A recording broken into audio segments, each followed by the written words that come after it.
We know you want your craft to be around for generations, and we see all you are doing to make sure of this.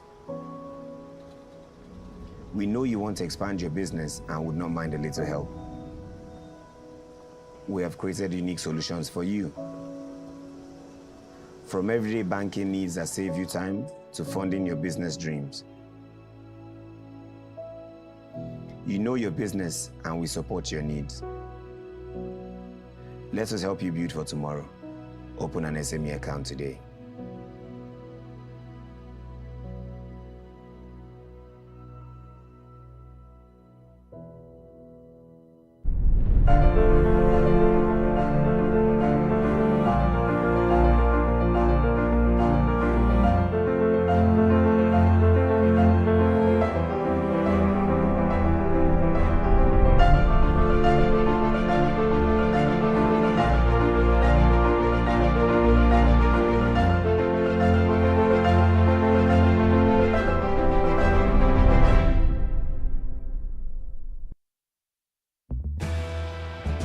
It's been 75 years of building a legacy and rewarding you. This time, it's bigger. Save small and win a share of 200 million naira. The UBA Legacy promo is here to make it happen. Save 5,000 naira and watch the money rain. 75 customers will win 1 million naira. 75 customers 500,000 naira. 75 customers 250,000 naira. 75 customers 100,000 naira. And lots more. It's a win-win. Dial *919*20# to open a savings, bumper, next gen or 𝐘𝐨𝐿 account and start saving to qualify. Terms and conditions apply. UBA, Africa's global bank.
Hi, I'm Leo. Want to know more about me? Chat with me on Instagram, Facebook, WhatsApp, Apple Messages, and Google Business Chat. Search for UBA Chat Banking and always look out for the verified tick.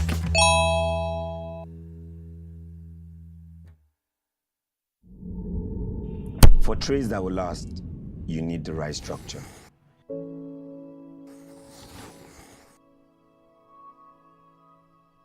Business that will work, you need the right support. We know you want your craft to be around for generations, and we see all you are doing to make sure of this. We know you want to expand your business and would not mind a little help. We have created unique solutions for you. From everyday banking needs that save you time to funding your business dreams. You know your business and we support your needs. Let us help you build for tomorrow. Open an SME account today.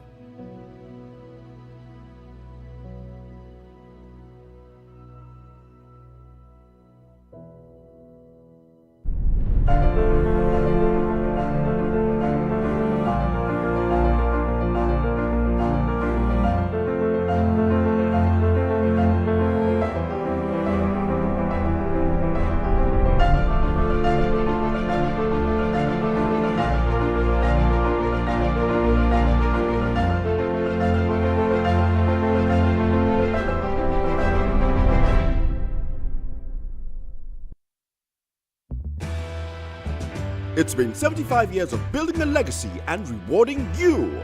This time, it's bigger. Save small and win a share of 200 million naira. The UBA Legacy promo is here to make it happen. Save 5,000 Naira and watch the money rain.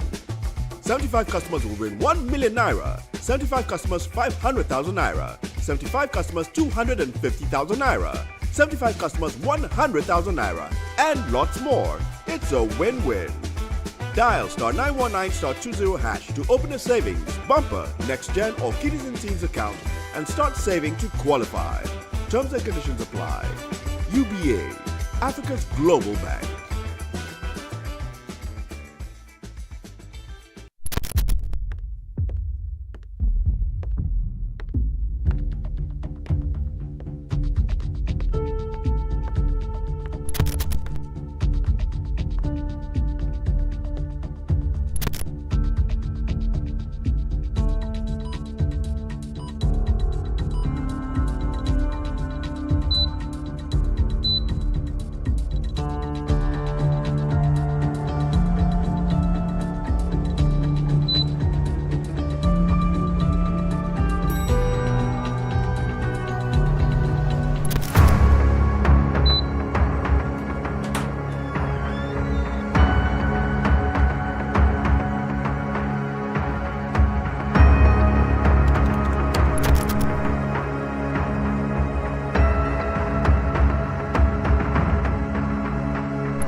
Welcome, distinguished ladies and gentlemen.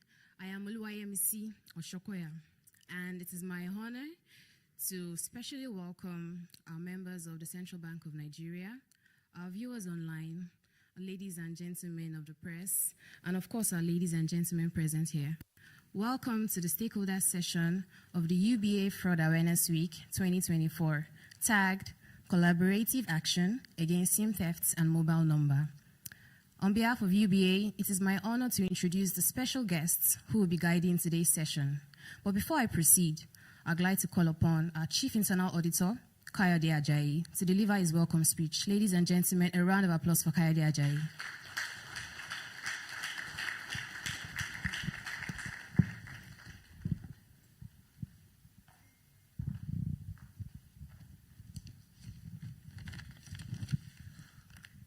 Good morning.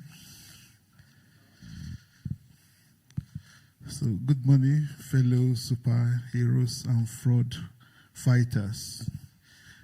Good morning to our regulators, the Central Bank of Nigeria, our members of the law enforcement agency here present. Good morning, colleagues on the business of fraud management from UBA and other financial institutions here present. Gentlemen of the press here present, our viewers all over the world, distinguished ladies and gentlemen, welcome to United Bank for Africa Fraud Awareness Week 2024. Today happens to be the Stakeholders Day. It's a week-long event. We started on Monday in-house, and we've been into so many activities. Today is just the last day of this Fraud Awareness Week that coincides with the global event, because we know fraud is a global phenomenon, which UBA is just one of the partners in fighting fraud.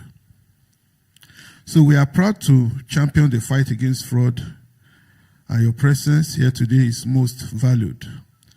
We are very delighted to see that you accepted to honor our invitation this morning to join our stakeholders in investing the importance of this gathering. As a global financial institution, we are aware that effective fraud awareness sensitization can help an organization to better mitigate general, organizational, and industry-specific fraud risks, increase the effectiveness of the other anti-fraud controls, and ensure that anti-fraud policies and reporting protocols are followed. So we are happy to have you here this morning. This year's stakeholders engagement session is titled Collaborative Action against SIM theft and mobile number compromise. This was aptly captured by the bank to re-emphasize the need for us to tackle the most predominant fraud pattern taking over our digital space. We know fraud architecture is changing, so also our strategy should also change. So several types of damage occur when you drop your phone. Your data could be compromised. And then one of the main ways to store data could be in danger. So this morning we want to focus on data-related fraud, because we know that fraud is now moving into our mobile system. Let me thank all our esteemed and revered panelists and moderator of this event for their unwavering commitment and ensuring that they are here with us today. So we appreciate everyone that is here with us this morning. We thank you for your sacrifice to be here. I know our keynote address, keynote speaker, guest panelists, and you all will do justice to this team during this event and bring out the best ideas that will help our customers, our clients, to safeguard their devices during these ember months. We know in Nigeria, there are some people that have not made it from January to date, but they want to make it before the end of the year. So we are going to be using this opportunity to disseminate information, safety methods, and educate our people so that they will not fall victim as the year draws to an end. So thank you once again for honoring our invitation. This promises to be a very exciting and rewarding event.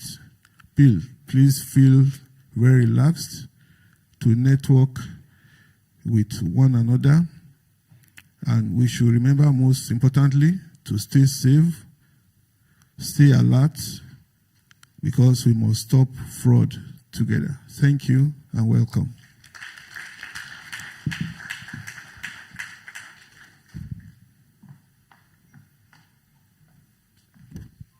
Thank you so much, 𝐏𝐫𝐨𝐿.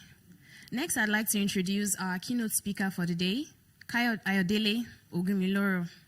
He is the lead fraud management systems, enterprise and mobile money assurance for Airtel Nigeria, with over 7 years of experience in client services, transaction processing, and investigation across the financial and telecommunications industries. Is also a certified Oracle professional. Ladies and gentlemen, please welcome 𝐰𝐢𝐭𝐻𝐫.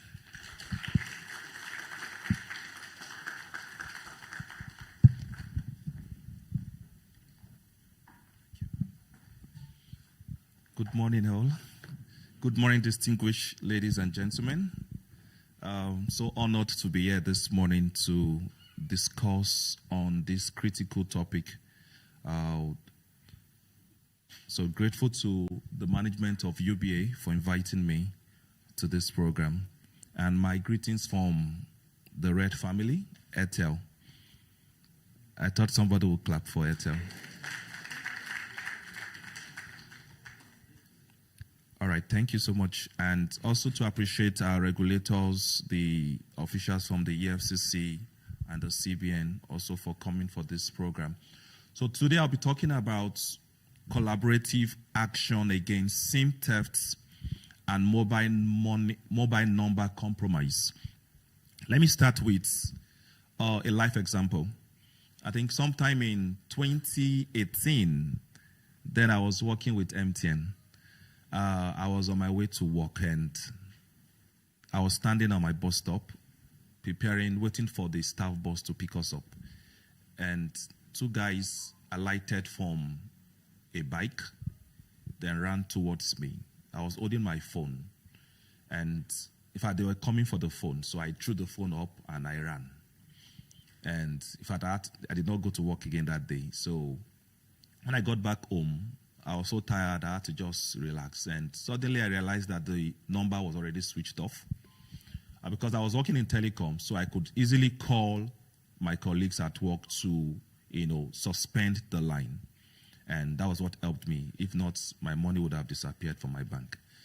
So I called my colleagues to, suspend the line.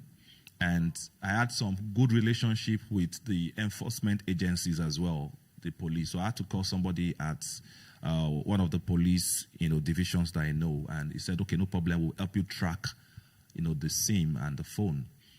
That was on a Wednesday. On Saturday, he called me that they realized that somebody else is using the SIM, rather using the phone, because my SIM was already, swapped back to me.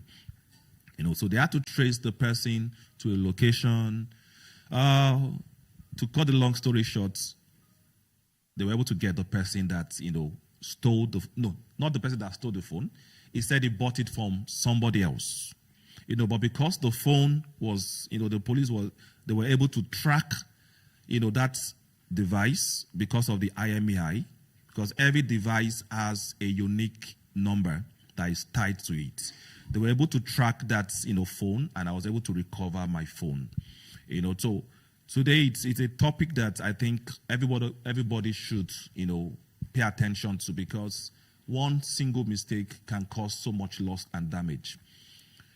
So we're here today to address a pressing issue threatening Nigeria's digital landscape: SIM thefts and mobile number compromise. As mobile technology continues to drive communication, banking, and commerce, the safety of our mobile networks is crucial for national development. SIM theft and mobile number compromise undermines this safety, creating financial, personal, and societal risks. Hence, to combat these threats effectively, collaborative, multi-stakeholder approach is very, very essential. And I think that's the reason why we have called, the UBA has organized this wonderful program, so that all stakeholders can be in the same room to discuss this topic. Now, what's the impact of SIM thefts and mobile compromise? I think we all know it. Firstly, there's a financial loss. The victim often lose their money directly from the bank accounts, as mobile numbers are commonly linked to banking platforms. There's also an issue of identity thefts. Some time ago, we got a notification that one of our, I think the group CEOs, what image was, picture was used on somebody's profile. What they did was they got his picture and they were able to create a WhatsApp, account using his picture, and they were sending messages to, senior members of, Airtel, for different things. And that's to tell you that there could be so much, damage done if this is not properly addressed. I think sometime in 2026, a sitting governor of a state's phone number was swapped. I don't know if some of us can remember that issue. In 2016 rather. A sitting governor of a state's phone number was swapped. So you'll be amazed that if that can happen to a sitting governor, then it can happen to anybody here. I was also in a meeting with, I think last year, organized by the NCC, and the then executive vice chairman also said the same thing, that, he traveled abroad and he was getting OTP that your SIM, alerting him that there's a swap on his line. Just to imagine that's the executive vice chairman of the NCC, getting a notification that his SIM was about to be swapped. If not for prompt action, that SIM would have been compromised. Some of the impact could also be disruption of services.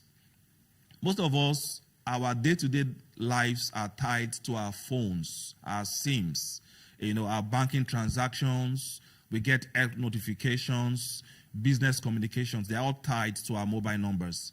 So it could cause disruption of services. Then I think another major thing is erosion of trust. When somebody's lying, just imagine a woman, the market woman, the common day or everyday person's number, a business person that goes, not as tech savvy as we are here. realized that his phone number, was compromised. His bank account was, was looted. Such a person will never trust the system again because they believe, no, I can't just trust the system. So there's an issue of erosion of trust, which is also affecting the system. Now, before we can discuss this topic properly, I think it's better we understand the root causes of SIM thefts and mobile number compromise. So what are the root causes? I think one of it could be the weak verification system. Before now, we usually have, very weak systems, when it comes to verification. But right now, I think it's getting better with the introduction of the national identification number for every SIM registration and SIM swap. So it becomes a little bit more difficult, for these fraudsters to, get access to people's SIMs. But before now, we initially have weak systems. Then I think another issue is issue of social engineering attacks. Most of us would have gotten maybe messages that I got one not too long ago that there's a program happening by 7 p.m., maybe in your children's school, and they want you to attend a Zoom meeting. Just, hold on, we are going to send you an OTP. Kindly call out to the OTP. I think some of us could have gotten such messages. So these are scammers trying to exploit human psychology, tricking victims into revealing sensitive information. So immediately you give out such OTPs, they would hack into your WhatsApp or into any of your social media and take control of such. So another root cause is the weak regulations. Insufficient penalties and enforcement mechanisms embodies these criminals. So I'm calling on the law enforcement agencies, the legislatures to enforce laws or enact laws that would, increase the penalty for such offenses. Then another root cause is limited public awareness. Many users remain unaware of how to safeguard their mobile numbers and recognize scams. Now, what can a subscriber do to protect his or her SIM?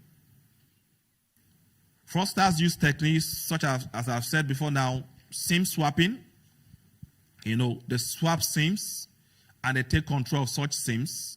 Physical theft, just like my own example, or social engineering to gain unauthorized access to unsuspecting, people or subscribers' mobile number.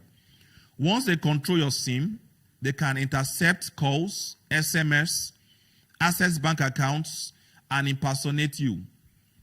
While telecom companies and regulators work to improve security, subscribers must also play their parts. So how can the subscribers protect their SIMs? Firstly, I would say every one of us should have strong SIM pins.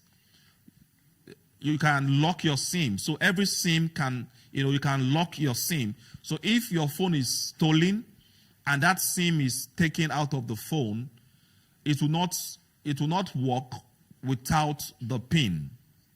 So it's good that you lock your SIM, not just your phone. So what I noticed is that most people lock their phones, but they don't lock their SIMs. So you can also lock your SIM with a strong pin. So another common error is that a lot of people lock their SIMs with common passwords or pins like 1, 2, 3, 4. These are numbers that the scammers or fraudsters can easily guess, or their date of birth. So you are encouraged to use strong pins to lock your SIM. Then also, we should also secure our phones with passcodes, fingerprints, face IDs. This will help to protect the phone. Then subscribers are also admonished to beware of phishing scams. For example, you get a notification or an SMS that you've been selected to or you have been awarded 65,000 from APC campaign group. by the Tinubu, Foundation. And you'll be wondering, am I a member of APC? How come out of the 250 million plus Nigerians, they are sending it to me? Sometimes you would also get notifications, that you have won a lottery, that you should just call one number and they will help you out. One of these days, I was going to church and somebody called me that, sorry, this and this. I know they have a peculiar way of talking, the same format. And I was trying to play along with this guy. And he said, one of my cousins, in fact, he came and said, do I know who is talking? I said, no. He said, you don't know your uncle again? I just realized that this is a scammer. I said, yes. Oh, is it Uncle Tosin? He said, yes, Uncle Tosin, the one in the UK. I said, yes, wow, Uncle, how are you doing? He said, I'm doing well. That I'm sending something to Nigeria, this and this is worth millions of naira. I would like you to go and collect it. Somebody will call you now. And immediately I dropped that call, somebody called. That, are you this and this? Yes, your uncle abroad sent something to you. We all know the story. So we have to be careful of phishing scams. Then we have to also, subscribers should monitor their mobile numbers, because the onus lies on the subscriber. The NCC can enact laws, the regulators are there to support, the telecom operators are also there to support, but the responsibility to safeguard your SIM and your mobile number lies on the user. So you need to monitor your accounts from time to time. Review call and SMS history for known numbers or suspicious transactions. Then you're also meant to report unusual activity to the telecom provider immediately. Then avoid sharing public information, or avoid public sharing of personal information. Some of us, we share too much on the social media. By going to your social media, I can tell the school your children go to. I can tell where your husband is. I can tell where you work. These scammers have a way of profiling their victims. So we need to be careful how much information we put out there. Some of us, our birthdays are on our social media. So they can easily say, okay, your birthday is, 22nd of November. Okay? So the password will be 2211. So they have a way of getting this thing. So we need to be careful. Then we have to be conscious with SIM swaps. Now, you can notify your telecom provider immediately if you notice that you have lost maybe your network. Just like the former EVC of the NCC, immediately he realized that his network was gone. He had to call, and they had to, suspend the line for that, time. Then you can also request extra security for SIM swaps. It's your right. You can go to your telecom operator and tell them that these are the questions I would like you to ask before a SIM can be swapped. My SIM can be swapped. Then you can also request your mobile operator to place a do not swap instruction on your SIM. I know in the banking industry, you can place post no debits. So likewise, you can also place a do not swap instruction on your SIM to your operator and say, I do not want my SIM to be swapped, except I come in person and I give a counter instruction. Now, subscribers are also admonished to stay updated on security practices because technology is evolving. Then we are also admonished to report incidents immediately. Now, what happens with SIM registration and where it's safe to do registration? We see a lot of people go around with kits saying that you can register your SIMs, your SIM at this point. We have them everywhere. So where is the ideal place to register your SIM? As required by law, all new telecommunication subscriptions are required to be duly registered to a properly documented subscriber before they can be fully activated. As a condition for purchase or activation of a SIM card, the user is asked to provide personal data as well as a valid national identification number. It is advisable to do your SIM registration at the mobile network operator outlets or MNO's accredited partners. So we need to be careful because somebody could have stolen a SIM kit and he or she is on the road telling you that you can do a swap or you can register a new SIM. Now, one of the things they do nowadays is that when you go and register a new SIM, because they want to get maybe your SIM. So what they do is that they pretend that there's a network failure. And they tell you that, okay, please bring your ID card, you have brought all the necessary information, your NIM, and at the last stage, they'll tell you there's a downtime. Sorry, there's a network failure, we can't continue with the process. But they've gotten all your vital information. The SIM has already been created, they keep such SIMs, and they sell it at a premium in the open market. So it's currently happening. And you'll be wondering, how come one day, God forbid, the FCC will just come to your door and say, we noticed that we traced this SIM to you. You are the one that registered this SIM. And you'll be wondering, when did I register this SIM? So subscribers are admonished to be very vigilant, even at the point of SIM registration.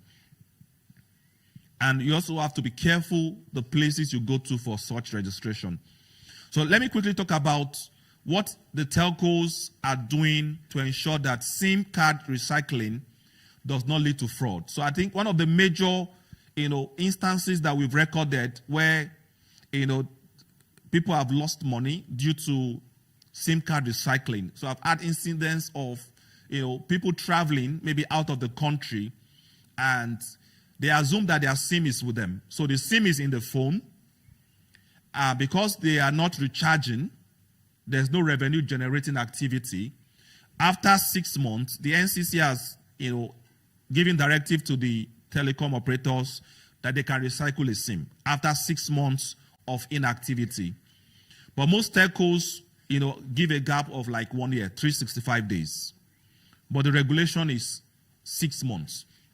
Now, what we notice is that a lot of people that travel abroad, because they are roaming with their SIM and they have access to Wi-Fi's, they don't have to recharge, So the SIM is there, they're doing WhatsApp calls, WhatsApp this, but that SIM is not generating any revenue. So after 6 months, the telecom operator will check and say, okay, this SIM has been idle for 6 months, so we should recycle. But the person over there is still seeing the physical SIM and is assuming that that SIM, after I can still do WhatsApp. I can still do WhatsApp call. I can still do a lot of things. And suddenly, one day, it will just start getting, maybe on the email, debit alerts. We've seen several of such instances. So what the telecoms operators now do is that if you are traveling and you're not going to use your SIM for a long time, you can do what we call keep my number. You can subscribe to, to that bundle, and it's often very cheap. So I think virtually all the MNOs have that feature. You can subscribe to keep my number. So they keep your number for a period of maybe 1 year, 2, 3 years, as the case may be. So one of the things that telecoms are doing to ensure that SIM card recycling does not lead to fraud is the issue of the national identification number linkage. So all SIMs must be linked to a national identification number. I talked about the guidelines for SIM recycling, which should be at least minimum of 6 months. Then data wiping protocols. So before a SIM can be recycled, the data on that SIM is wiped off. So please, if I have 5 months, just notify me. Okay. There's data wiping protocol. Then telcos also do public awareness campaigns. And of course, our systems are not now more robust, unlike before now. So we're able to track fraud, fraudulent SIM cards or fraudulent SIM swaps immediately. There's also what we'll do at the back end, the eyeballing. So before a SIM swap process can be completed, there's a physical eyeballing that is done where you check and compare if the pictures are matching, the fingerprints are matching, and the likes. So these things are also in place. Then customer support for recycled SIMs. So if your SIM has been recycled, you can walk up to any of the operators for your SIM to be given back to you. Now, of course, I don't talk about what the banks are doing. The banks already know what they are doing. When a SIM is lost, of course, the customer will call the bank, please suspend my line, and the likes.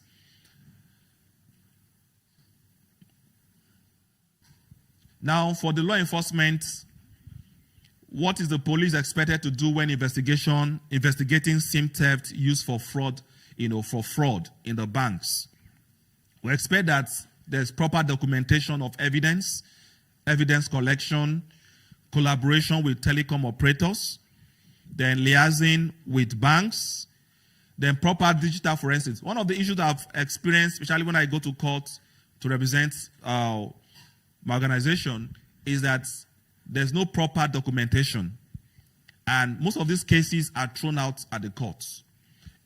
So there's a need for law enforcement to document the processes adequately. In Nigeria, the Cybercrime Prohibition and Prevention Act of 2015 governs electronic fraud and identity thefts, providing the police with the authority to investigate and prosecute SIM-related fraud. So collaboration with regulatory bodies like the NCC is crucial to streamline these efforts.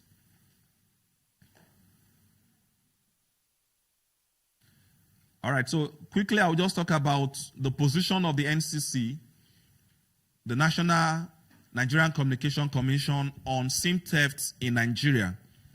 So the NCC has taken proactive stance on SIM thefts to safeguard subscribers and enhance digital security in Nigeria.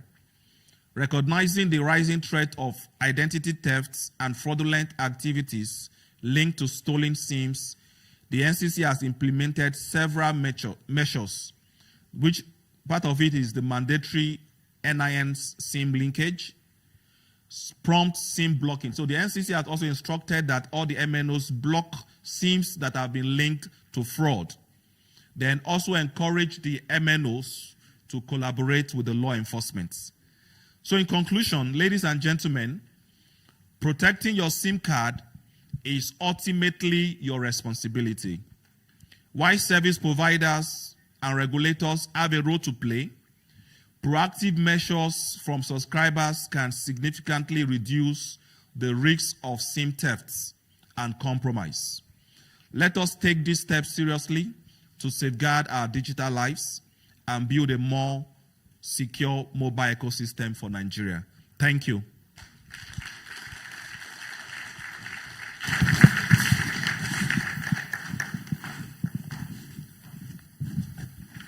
Thank you so much, Ayodele, for that insightful speech. One of the key points that really stood out to me was how he said collaboration between industries really helps to fight against fraud. I totally agree that all of us, you all have our parts to play in this. Before we proceed, please be reminded that as you go into the panel discussion, we'd like you to keep your phones off and silent to reduce distractions. Also, I feel like the energy here is a little bit, dull. Everybody is just, frowning. I'd like to, introduce a little game. So when I say stay safe, you say stay alert. Are we ready? Are we ready? Stay safe. Stay safe. Stay safe. When I say stay alert, you say stop the fraud. Stay alert. Stay alert. Stay alert. Thank you so much. Next up, we have our distinguished moderator, Lele Baldi. She's an award-winning media entrepreneur and financial inclusion advocate. She's a visionary entrepreneur dedicated to advancing global development agendas for 2030 and 2063, with a relentless focus on innovation, technology, and sustainable growth in the financial inclusion sector. She also has extensive experience in media, economic development, and gender equity. Lele has lived in 12 countries and visited over 50, bringing a truly global perspective to her work. She's an IMF Fellow and an Acumen Fellow, recognized by Forbes Africa 30 Under 30. She leverages media platforms to accelerate education, empower individuals financially, and foster inclusive economies. Her unique ability to bridge innovation with social impact positions her as a leader in shaping Africa's future in fintech and entrepreneurship. Ladies and gentlemen, please welcome to the stage Leila Baldi.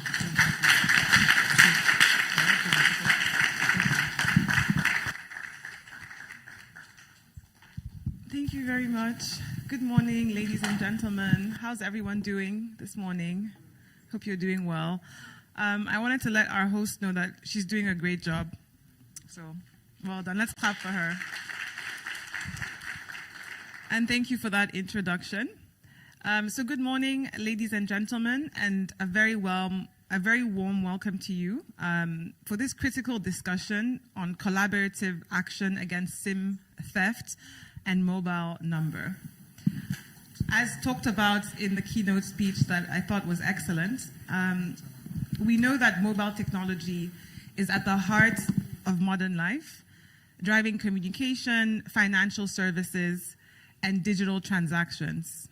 However, it has also become a target for fraud, with SIM theft and mobile number compromises emerging as significant threats.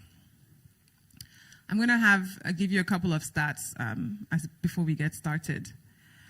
In Nigeria alone, recent statistics show that over 36% of fraud cases in financial institutions are linked to SIM swaps and mobile compromises.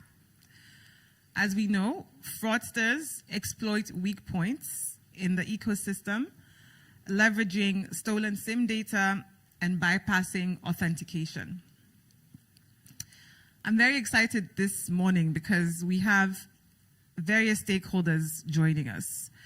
We have Joshua 𝐏𝐫𝐨𝐭𝐞, who is the head of business development at MTN, who's representing a tech co, and I'll let them read his bio. So please kindly put your hands together for Joshua 𝐏𝐫𝐿𝐭. Joshua 𝐏𝐫𝐿𝐭 is a dynamic African business and tech expert, blending a passion for technology with astute strategic acumen. As head of business development at Chinosys, he is instrumental in steering the company's expansion across Africa with innovative products. 𝐏𝐿𝐭 is a graduate of economics with strategy certification from Harvard Business School, with a robust array of digital marketing and product managing certifications. Throughout his career endeavors, 𝐏𝐿𝐭 has consistently boosted profitability and growth with remarkable dynamism. Before Chinosys, in various roles at MTN, 𝐏𝐿𝐭 drove substantial revenue growth, led diversification efforts, and pioneered cutting-edge solutions. Ladies and gentlemen, a round of applause for Joshua 𝐏𝐿𝐭. Welcome, Joshua. We're very happy to have you with us. Next will be Abba Sambo Usman, who is the head of cybercrime investigation at the EFCC, representing a regulator.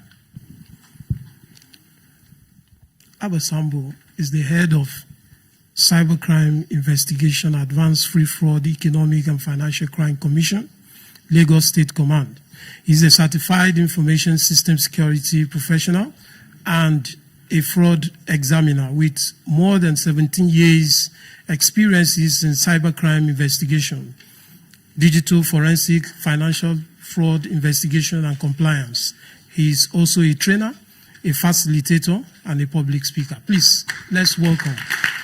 Welcome, sir. Next will be Mufutau Abiola from First Bank, Nigeria.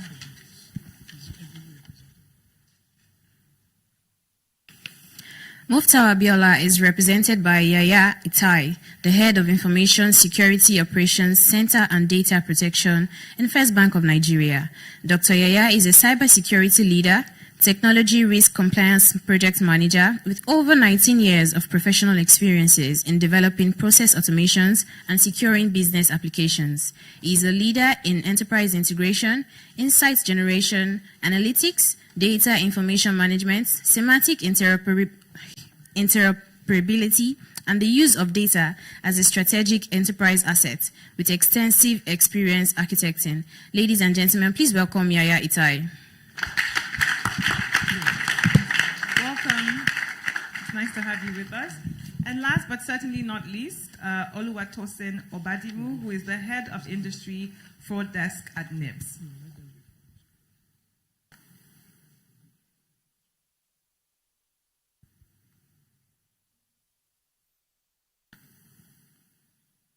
All right, so 𝐿𝐿𝐴TOSIN Obadimu, let's put our hands together for him, head of industry fraud desk at 𝐁𝐁. He doesn't need an introduction. We already know everything that you've done. All right, so we're going to just move this quickly and get right to it. Hi, I'm Leo. Want to know more about me? Chat with me on Instagram, Facebook, WhatsApp, Apple Messages, and Google Business Chat. Search for UBA Chat Banking, and always look out for the verified tick.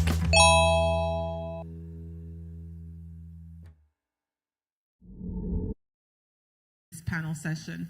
I think what's quite special about today is that we have different ecosystem stakeholders represented. We have a tech co, because MTN is now a tech co. We have 𝐁𝐁, we have EFCC that represent regulators, and then we also have First Bank that represents financial institutions. So each of our speakers really brings unique insights into how their institutions are addressing the issue of fraud. And together, we're going to explore solutions that combine innovation, regulation, and collaboration. So my first question is for, I think there's a couple of us in black, so I was going to say the man in black at the end, but Joshua, I'm coming to you first. MTN is now, known as a tech co as opposed to a telco, because you are starting to produce technology products. As we know, financial inclusion has largely been telco-led, to a certain extent in Nigeria. Could you talk about some of the best practices that MTN is using to advocate, to mitigate fraud, and to safeguard users? Okay, thank you very much. Good morning, everyone. Standing on existing protocol. Okay, so MTN is actually tackling cases of fraud in two ways. Thanks to Ayo, who was formerly in MTN before he went to the Red brand. He highlighted some of the key things most MNOs are doing to tackle fraud. But MTN has taken it a little bit further. Firstly, from what we do internally when it comes to SIM registration, all activities around SIM, we've made sure that we've built mechanisms to help reduce cases of SIM-related fraud, like SIM swap fraud, like SIM recycle fraud. Before you conduct any telco activities, right, you need to have your NIN linked, which is number one. Thanks to the regulator for that. There are also instances where certain activities cannot happen except if you go to MTN stores. We've done things around eyeballing, right? In case there's any activity around SIM swap, right, there has to be the registration point. There also has to be the eyeballing side. Right. And then on the flip side, we've actually built technology solution. That is where MTN has really transitioned from becoming a telco to a telco. We've built API solutions that can help banks proactively detect fraud before it happens. We've built API solutions around SIM swap API that tells the bank in real time if a SIM swap has happened to numbers of any of their clients. We've built SIM recycle API products that tells you if a SIM has been recycled on the MTN network to make sure that you can build that into your existing fraud system. We're also building a lot of solutions around location. You could have instances where my phone is in Lagos and then my ATM card or my UBA ATM card is conducting transactions in Abuja, right? When there's a delink between that. We've also built KYC, right? Beyond just first name and last name. You need to know more about your customers, and a whole lot of that. So what we're trying to say is we've made sure that we've built control at the store level. We've also built technology solutions that we give to banks today to help them proactively stop fraud from happening by analyzing customers' behavior, because most of this fraud have signals, right? We currently provide data and signal points, right, to make sure that the banks know proactively whenever cases of fraud happens. Thank you. I'm just curious, by a raise of hands, has anybody here experienced SIM fraud before? No? Okay. Pardon? The fraud itself or an attempt? Attempts, yes. A SIM fraud attempt. Thank you for that correction. You have, okay. Great. A couple of people have. All right. I'm coming to you, Mr. Usman, next. From your perspective, do you believe that insider collusion within financial or telecom institutions plays a role? And what measures can address this? Thank you for having me, and it's a great opportunity to be here with you. I think I was here last year, and the experience was good, so I'm happy to be here. From our experience, most of these frauds, when they take place, there is the collusion with an insider. Now, in a case that we recently handled, about 1.4 billion naira was transferred from various dormant accounts in a bank. What the insider did, this is somebody that hit the same institution 3 times. He hit the first time, he made over 800 million. He was charged to court. While in the custody, while in prison, he got connected to some other entities, and when he was granted bail, he came for the bigger one. He did 1.4 billion. This 1.4 billion was the one that was assigned to my team for investigation. What he did was, he was able to access the back end, and he was able to change the customer information. Wow. There are telephone numbers linked to these various accounts. Now, in some instances, he changed the telephone numbers. In other instances, he just removed the telephone numbers. So for each of the small transactions that he made, amounting to this 1.4 billion naira, the victims did not get any alert. Wow. Another case that we had, I think around 2018, about 1.something billion too, in December, this December fraud. So they hit a particular bank account belonging to a wealthy individual who is now late in Benin. So what they did was, an insider in the bank swapped his telephone number. And upon swapping the telephone number, all the transactions that took place, the funds were sent to BDCs. In the 1.4 billion too that I'm talking about, the funds went to BDCs. So you find out that insiders play a critical role in the success of these fraudulent activities. From our experience, we have associated 2 factors to the success of the insider participation. The first one is the issue of a toxic environment. When in this 1.4 billion, during the course of our interview, luckily, one of the persons we interviewed had come from a different bank. In that other bank too, we had back-to-back complaints of this type of fraudulent activities. So he was mentioning that when he came, that's as a side discussion before we went to the main matter, that the bank that he left is currently facing serious cases of fraudulent activities because the way the staff were managed, it was in such a way that they were made to feel worthless, as if they are just machines, not actually human beings. There's this pressure, they talk to them anyhow. So no matter the controls that you have, if there is a saying in information security, people are your weakest link. Now, these same people, if you're not able to manage them properly, whatever controls you have in place, if you are mounted on bearable pressure on me, and there is this same unbearable pressure on him, if he is to check me, and I'm complaining, he too is complaining, it creates the ground for me and him to collude. And once we collude, whatever control you have in place is what? It goes down the drain. So the insider participation is one of the biggest.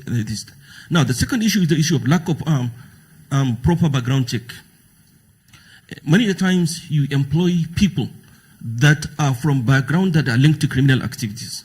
So ab initio, they are there on a mission to commit these fraudulent activities. The third one that I failed to mention is the use of contract staff. You find out that your critical infrastructure is in the hands of your contract staff, and you guys know you don't pay them well. They are frustrated, they are demoralized. I have handled a case in which a contract staff, while I was in Abuja, on a Saturday he scheduled maintenance and granted access directly to the back end of fraudsters. They attempted to move over 6 billion naira, but they were unable to. So when you look at all these things, you see that for any fraudulent activity to succeed, there has to be the insider support. So it's imperative that all financial institutions must look at ways to ensure that the environment where they operate is good for human coexistence. Do proper background check and continuous verification, because people change. But when you constantly re-verify whatever they are, at a certain point you may be able to prevent some of these fraudulent activities. And please ensure that your contract staff, you pay them well, you treat them really. This week in my office, I interviewed some account officers whose accounts were used for fraudulent activities. And some of the account officers are only contract staff. They are paid on a bonus basis. The more accounts that they bring, the more they get paid. So when it's linked in such a manner, there is a tendency for them to throw whatever policy you have down the drain to ensure that they improve the commission that they get. So these are the risks that I hope I have made some contribution. Absolutely, no, Thank you. Made a lot. Let's definitely start for that. I'm very grateful that you didn't just speak about the problem, but you spoke about some of the roots of these issues. And I hope that any practitioners here are taking note, because we can often talk about fraud, and make it the fraudster's problem or fault. But a lot of the times, it's our structures that kind of allow for this to happen. So thank you for addressing the root of the issue. I'd like to move on to First Bank of Nigeria, because as we know, financial inclusion is telco-led as well as bank-led in Nigeria. Banks face losses when mobile numbers are reassigned to new users after prolonged inactivity. What strategies has First Bank or other banks, what kind of strategies can you adopt to curtail this issue? Thank you so much.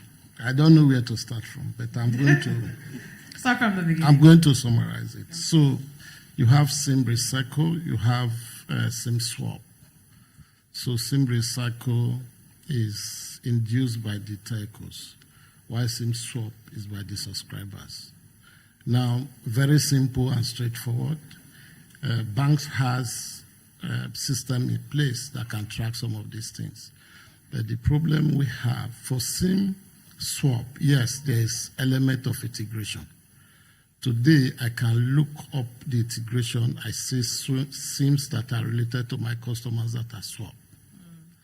But for SIM recycle, that integration has not happened. I have a project that has been running for the past 5 years. And anytime we engage NIMS, because NIMS also have the power over the telcos, so they cannot force them to do that integration.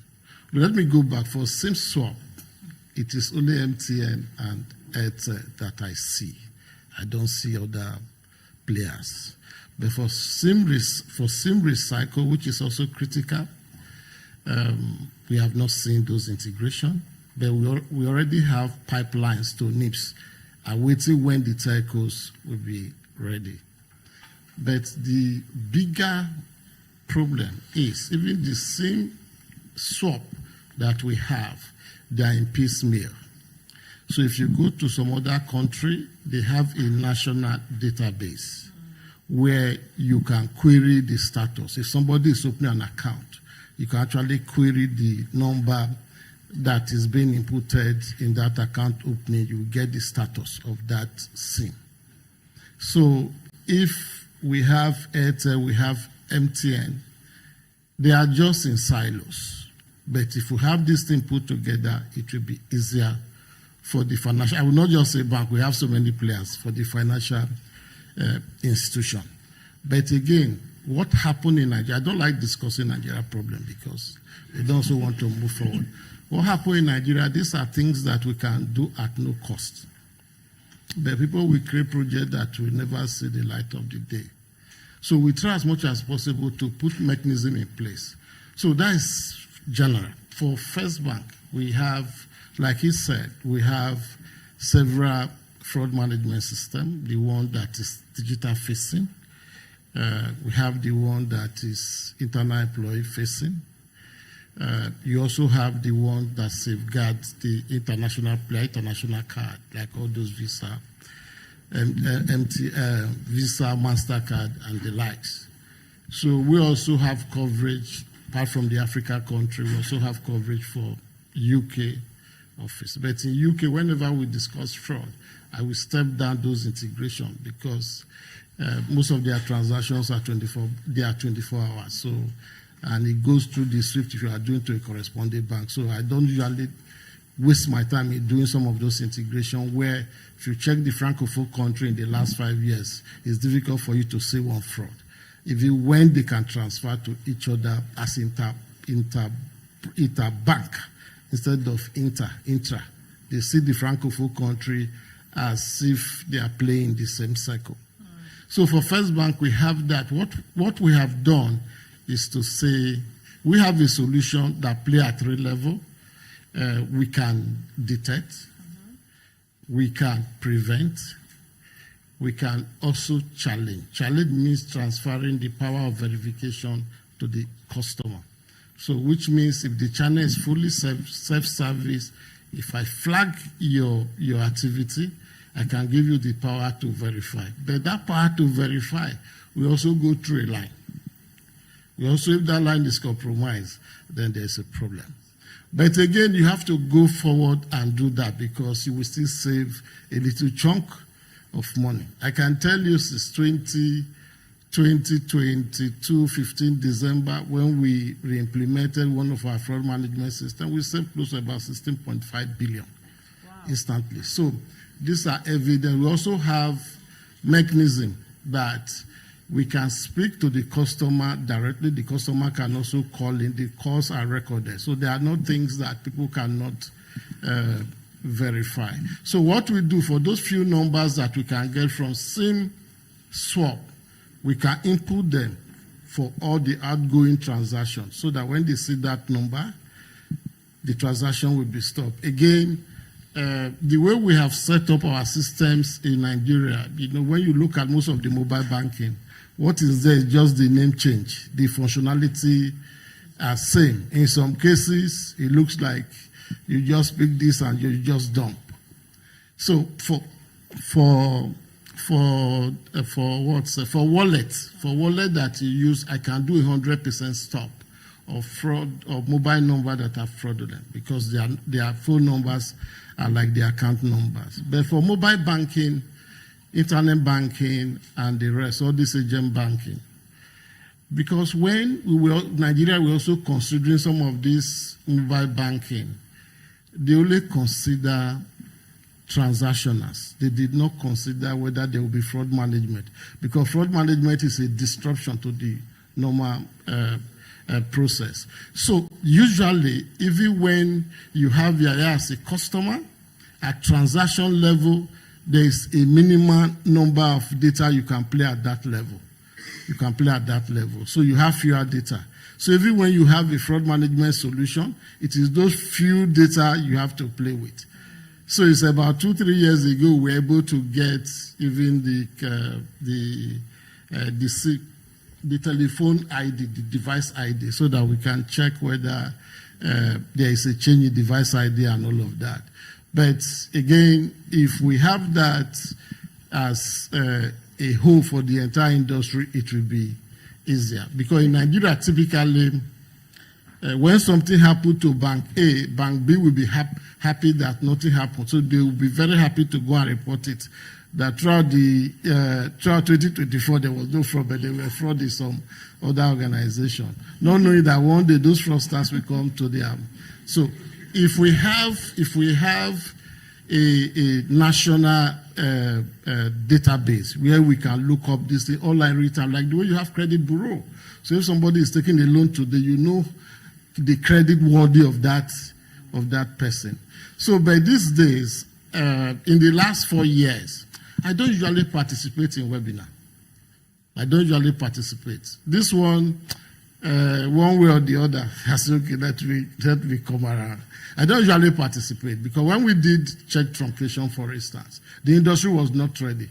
I remember then, near Ajao, I told him, I said, First Bank has the capacity. If the industry is not ready because there was an accident between Abaji and my Abuja Clearing Center, I said, why are we still carrying check manually? So what I did was, I said, okay, no problem. At no cost, I can easily drive to Abeokuta. I automated my Abeokuta center. We truncated to Lagos. So we were getting T+1, while other banks were getting T+2. So NIB has no choice to say, let the industry come together. And today, there's no risk. So for this national database, we can do it. But how do we start? All the banks, all the financial institutions cannot be there on day one. So if it is 5, let those 5 start, or that we join gradually. So we are set. We run 24/7. So if you go to my center, people are there 24/7, day in, day out. But again, you also have a lot of fraud that I don't know at times. When I look at the fraud figure in Nigeria, I keep on wondering whether everybody is a fraudster. Yeah, so the number is small. That's because definitely not the case. Yeah, because again, that is if there's no opportunity. There's opportunity. If you look at SIM recycle, for instance, it is induced by the telcos. So you may be surprised. You just see a balance of 1 billion. If you see a balance of 1 billion, I don't think that person will take breakfast or lunch. He will be thinking how he's going to benefit from that 1 billion. So those are some of the things. So generally, I'm just saying we have to come together. But my friend from MTN said they have done SIM recycle integration. If yes, by Monday, I will start my work with NIMS. Thank you so much. Thank you. I think we can definitely clap for that. I think you've definitely illustrated a picture that we can all relate to, but I also love that you have called for collaboration and partnerships of all the banks. And I hope that we'll be able to have something tangible come out of this discussion. So your point leads me quite nicely to ask Oluwatosin some questions about cross-sector collaborations. As we know, collaboration across sectors, including banks, telcos, techcos, law enforcement, regulators, etc., is very critical to combating fraud. So how have these collaborations evolved, and can you provide any examples of successful initiatives or partnerships? Okay, thank you very much. Good morning, colleagues. Good morning, everybody. There are lots. We have a lot of things that we're doing in NIBS. Part of it, we have a SIM swapping solution. He has said that already. And we, as much as possible, we're also working with the telcos. Like a week or 2 weeks ago, we had a meeting with all the telcos through GSMA. Through GSMA for us to be able, and the essence of that is to, this topic we're dealing with, to look for the best way to get that. Even some of those things that banks have not come to us to ask for, we have already, envisaged those things happening in the future. Let me give you an example. I always ask, why I want to use, anytime you collect your card from the bank, and they always tell you that before you can use that card, you need to change your PIN, right? The essence of that is remove the liability of the bank to the customer, right? But right now, in most of the telcos, I don't need to activate that PIN, right? I get a SIM. I don't need to activate the PIN before I start using it. In as well, I know that they all have a default PIN, and that's why when the speaker was speaking, he spoke about most of all just protect. What do? We just protect our phones instead of the SIM itself, right? And the if a fraudsters that want to collect your your phone is not after only your phone. Your phone is how much, max it sells it for 500,000, right? But if it gets hold of your, those phones are in your account, you can be able to do more. So we're asking, why don't we have an instance where at the time when I'm getting that SIM, by default, I cannot use that SIM until I've changed that PIN. And that's what happens in the industry when it comes to cards. And the same thing we're telling the telcos. We also have so many conversations, so many things that are coming in through Genosis and all, because they actually started it, right? Part of what we are also doing is with the NCC. And as God will have it, I think they call him Deputy Executive Chairman or something, right? Right. That's, it was once an executive director in NIPS. Okay. So he understands the risk, right? So anytime we go to my dad, it's very easy. It just tells you, okay, what do we do and all that. So many of those things that have been championed through the NCC, through, to the telcos, actually came from NIPS, truly. Yeah, actually came from NIPS because he's been there before. He understands our plight, right? And so it was so easy for him to go to NCC and be able to implement those things, Part of what we are also doing to ensure that this collaboration comes to play is, as much as possible, part of what we look at is where those funds go to. Most of the time, like you rightly said, EFCC man, Sambo, says he goes, you see, what's it called, the BTC, going to the BTC right now is going to cryptocurrency. Those are the two areas. Part of what we have tried to do with the BDC, we have to engage their chairman or the executive of the BDC to say, we need to deal with this. And they came. And when they came, and part of what came out of that meeting is to say, they had to form a fraud desk. I'm sure so many people were hearing the first time. The BDC actually have a fraud desk, right?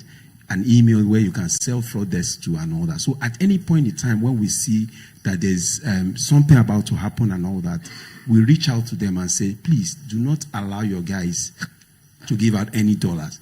So even if you go to BDC now, before now, they just want to sell, they do this crowdfunding kind of thing and all that. But currently, especially for those in Lagos, it's very difficult for you to get money there. If if that fund is a lot, trust me, they're going to do a lot of due diligence. You don't even know that they're doing video, they're doing all sorts around you. But definitely, because of the experience they've had, because some of the incidents we had this year, we had to pick a lot of, through the DSS, we had to pick a lot of BTC guys, and lo and behold, they were, some of them lost money too. These are collaborations we're doing. As of the fact that we now have, we now engage the different executive, whether CB is Committee of E-Banking Heads or something, right? We also collaborate with the CAEs, we collaborate with the telcos, we collaborate with law enforcement, the one that is, that is still another gray area for us is that last point, which talks to the, crypto side of things. Right. I was having this conversation with him around what can we do? Okay, they have moved from Binance, they have now moved to Bybit. How do we do it, such that, this collaboration is, and simple to once you are able to nip that part, in as much as, yes, we know that if you nip that part, they're also going to migrate to other places. Exactly. Those are things that we're doing in NIPS, and we do more. Thank you. Thank you so much. Yeah. So why don't we have that conversation between you and Mr. Usman from EFCC in terms of how do we navigate some of these challenges? Because it comes with delays, it comes with high costs, it comes with expertise gaps. So I would love for you and Mr. Usman to discuss that, because I can imagine that there's a lot of collaboration that can come from that. So the floor is yours. What can we do? Okay. To also, part of what we're also doing, I remember when we had that conversation with GSMA, mine was about cost. He also said that, if you tell me that at any point in time when I'm doing transactions, I come to the SIM swapping solution, which sits in NIBS, right? There's so much cost to it, and I'm saying, can we do preventive such that at every point in time, because you are the telco, when that SIM is swapped, let me know such that I take my, and the essence of that is to reduce the costs, for the industry, right? Part of what we are also doing to reduce the costs for the industry and time wastage is that, for example, in NIBS, we have a fraud reporting portal. Now, part of what they report in that fraud reporting portal is SIM, numbers that have done fraud. What it means is that before, especially for those fintechs that, does, not face-to-face enrollment, onboarding and all that, part of what you can do is to leverage on that. You just have an API call. That API call goes to that portal and gives you, have you ever seen this, this number, in any fraud case? If yes, it comes to you. And that way, it's like almost zero cost to you, and what that will have saved you. And I always tell people that the best place to stop fraud, especially when it comes to all these accounts that are being opened and all, is the onboarding process. If you're able to get your onboarding process right, you have at least 60% reduced the fraud incident that can happen, before you now start talking about transaction monitoring and all that. But of course, we also, yeah, okay, yeah. Let me ask Mr. Usman to come in here and maybe add a little bit to what you're saying. Yeah. Now, the discussion we had on the sideline of this event emanated from issues relating to collaboration with big data companies. Many a times they do encounter cases in which WhatsApp was used for the purposes of the communication or other social media platforms. So we in the EFCC have over the years built relationship with these entities. Some of them have portals online that you can send your request. Luckily for us, our request carries the weight of a subpoena or a court order. So when we send this request to them, either via email or via their designated portals, they send the information that we request. They have concerns, first of all, relating to politically related cases, issues related to human rights. Once they assess the case and you're able to make it clear to them it's a fraud case, it has nothing to do with politics or something like that, they'll be happy to oblige. We know that they are in business and each business is known for something. In the case like WhatsApp, it's known for privacy, those WhatsApp calls and the rest of them. There is no how we can compel them to disclose the keys to the encryption. Even their home countries will back them. But they are always willing to support whenever these type of requests are sent. But before even we reach out to entities that are out of Nigeria, it starts with our local collaboration. It all starts here. The trail starts here before it moves outside. So to what level are we able to collaborate and talk to each other? That is one of our biggest challenges. There has been the Nigerian Electronic Fraud Forum wherein the banks, regulators, law enforcement, we all come, talk, current trends, some of the challenges we do talk about. There was a time, I think it was CBN considered building what they call NIBRIC, Nigerian Interbank, Nigerian Banking Risk Information Center, model on what they have in South Africa, which is a fusion center where the law enforcement is there, the forensic guys are there, the banks key into it. As soon as a fraud takes place, the information is sent, and there is a team that responds immediately. Typically, when fraud takes place and you send to EFCC, we are a bit bureaucratic. When you send to police too, it takes time before the case gets assigned and then before the investigation commences. But in such a center, as soon as it comes in, it's part of a unit. It comes in, response starts, and there is a forensic capability in that center. Typically, not all financial institutions or banks have the capability. to analyze when a compromise takes place and say this is actually what happened. In such a center, that capability is there because all the entities pull their resources together to put the best guys and the best technology in place. So if we can build something like that, I think it will help in combating this type of fraud. Thank you. Thank you very much. I think we can clap for that.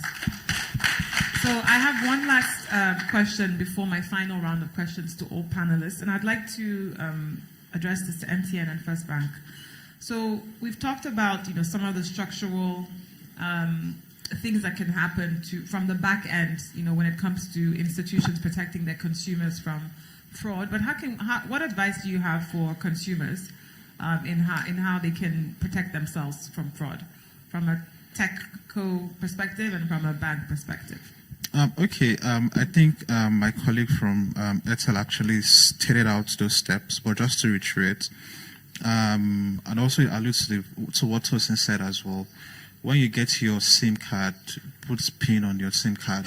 It's very easy, right? That allows cases of SIM swap from happening, right?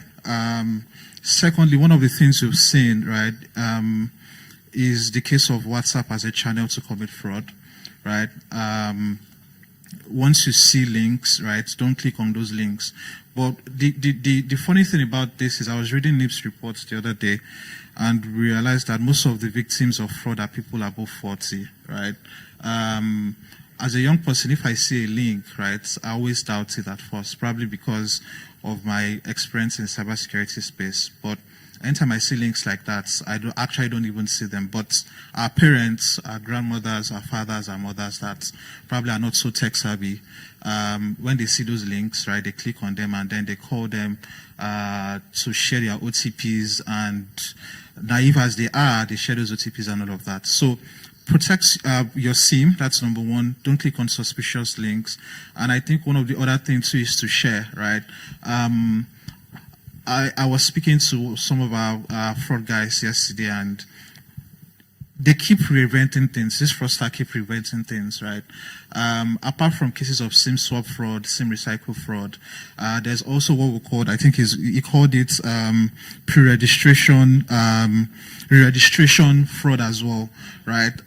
Probably you've not updated your information, and then you go to an MTN store. A fraudster can actually go and take over your account because you need to re-register that SIM, right? So if your number is not linked to your NIN, obviously you need to come to the store to re-register. If I'm a fraudster, I could actually go get a court affidavit, then come and say this line belongs to me, right? Because it has not been linked somehow. So they keep preventing new things, right? And also from the telco side and the industry side, a lot of collaboration needs to happen, right? I think I've worked with Tosin, with NIPS at some point around GCMA, right? Where we try to bring all the telcos together, right? Imagine a situation where there's a central database, there's NIPS that connects all the banks, there's GCMA that connects all the telcos together, there's a database where banks, fintechs can connect into, where anything related to fraud is there, right? So those kind of collaborations. But on a personal level, please lock your SIM. Just like your ATM cards have pins, right? Please also get pins on your SIM and don't click on suspicious links. Yeah. Thank you so much. I'd love to get the First Bank perspective before we do our last round of questions and enter the Q&A section. From two angles, I think the first one is around insider, like what the person from EFCC said. So insider, even when you do background check, a fraudster is a fraudster. So you don't know who is a fraudster. So the best person today might be a fraudulent person tomorrow. So what we try to do is to put internal processes in place. Like most of our locations, you have the internal control staff who checks whatever they do. But again, we also have customers too who must have compromised their details, Insider is more deadlier than digital fraud. So a typical database administrator, you have given the person he has all the right access. He can do and undo. So, but what we have done in our own case is also check if an update, because basically you can delete, you can update, you can insert. So if all those things happen, we see it all like real time. See them all like real time. But you also have people that may not necessarily do an update, just do a transaction from the regular core banking front end. They have the right to pass debit and credit whatever account they want to credit. So, but on the bank side, you can decide to block all your internal account in such a way that when it is coming, it is stopped, somebody will have to check. But customer to customer, the only way you can detect that, it is only when the control officer visits or check, or you send your control certificate at the end of the day after your transaction. That is when they will check the supporting document. But like what the FCC said, we keep on doing background check. We have people who are doing that. We have people who are also looking at your behavioral pattern. Because I check both sides, I also check if anything happens, it comes to me first.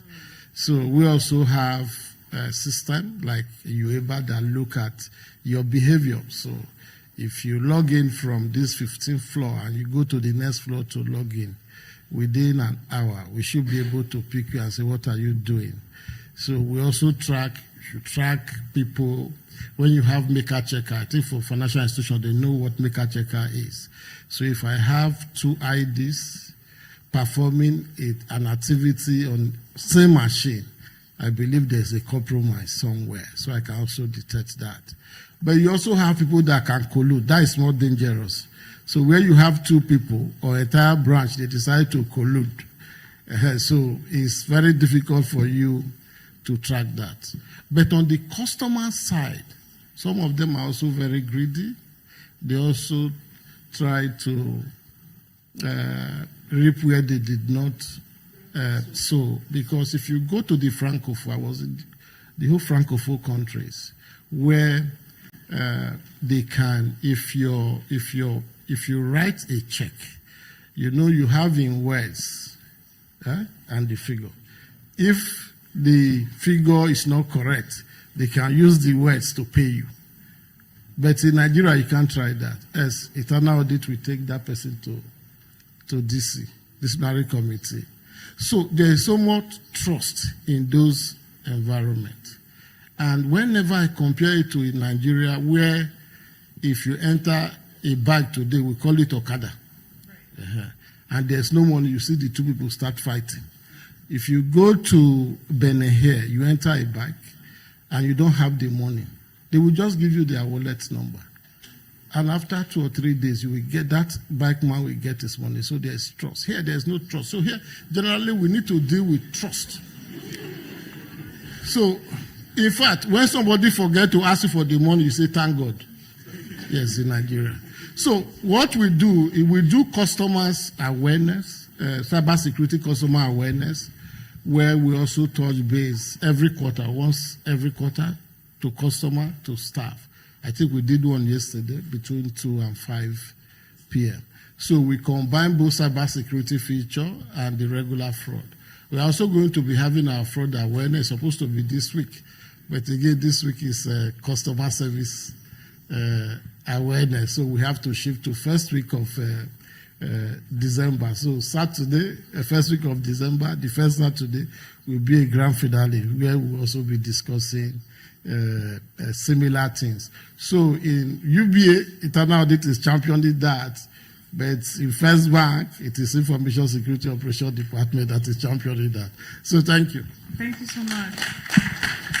And I also have to commend UBA as well, because we're here, with them raising awareness on fraud awareness.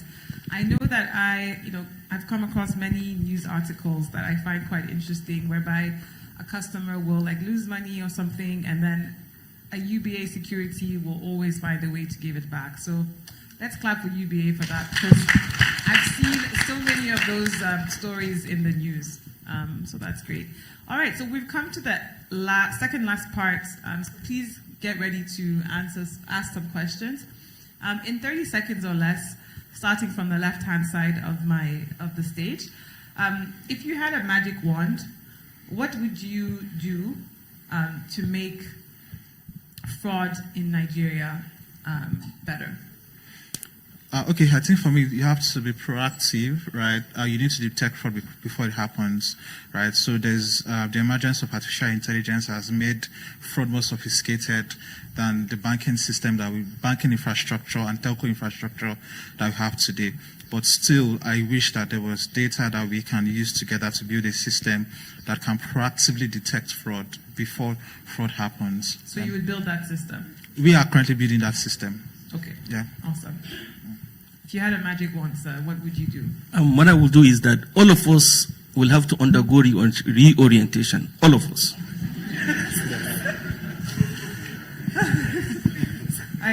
I think I agree with that one. I think for me, awareness, patient. Nigerians are not patient. Assuming you are in my center, even when the customer transaction is out of pattern, you stop it all every time, the customer will be shouting on you, even your colleagues, why did you stop my transaction and all of that? Because typically when you look at Nigerians, they are wonderful people. So because they are wonderful people, they don't actually have a pattern because of the way we are wired. Which means if we leave this room now, you go out there, somebody must ask you for something. And you have no choice than to transfer some little sum. So when you look at that, you look at the data, the few ones you are able to pick out of pattern, they will still be shouting on you. So patience should be there. Collaboration, as we are living here today, I believe that the SIM recycle should be something that should be a takeaway. Because I'm going to, I hope I can initiate it as from Monday. Thank you.